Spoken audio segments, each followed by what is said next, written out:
અને સાહેબ આ મોબાઈલ આવ્યા પછી જે માણસો ગોટે ચડ્યા છે, હા, જેટલા પૈસા પેટમાં નથી જતા ને એનાથી વધારે નેટમાં જાય સાહેબ. આ વોટ્સઅપ આવ્યા પછી એક જણો તો વોટ્સઅપ આવ્યા પછી એની ફિયાન્સીને SMS કર્યો કે સૂતી હોય તો સપના મોકલજે, જાગતી હોય તો શમણા મોકલજે, રોતી હોય તો આંસુ મોકલજે, હસતી હોય તો મુસ્કાન મોકલજે. તો છોકરીએ સામો SMS કર્યો, વાસણ ધોઉં છું એઠવાડ મોકલું. છોકરો સીધો ઓફલાઈન હો.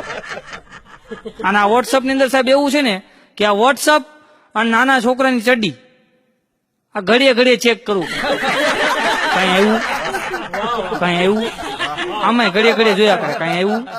ઓલા નાના છોકરાની ચડ્ડી હોય ને ડાયપર એમાં ઘડીએ ઘડીએ જોવું પડે કઈ આવ્યું કઈ આવ્યું. આ બેમાં સામ્યતા છે.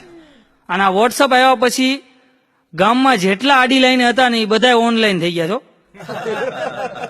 8-8, 10-10, 20-20 ગ્રુપના એડમિન થઈને બેઠા છે. આપણે પૂછીને હું ધંધો કરો કે હું 8 ગ્રુપનો એડમિન છું. એડમિન ડિપાર્ટમેન્ટ મારી પાસે છે. એડમિન નો દીકરો થામા ક્યાંક નોકરી લાગી જા. એક જણો તો મને કહેતો હતો, મને કે નૌશાદ ભાई आज मेरे पास फेसबुक है, ट्विटर है, व्हाट्सएप है, आपके पास क्या है?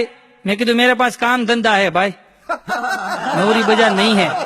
અને જે આ છોકરો છોકરી જે સગાઈ નવી નવી થાય ને સાહેબ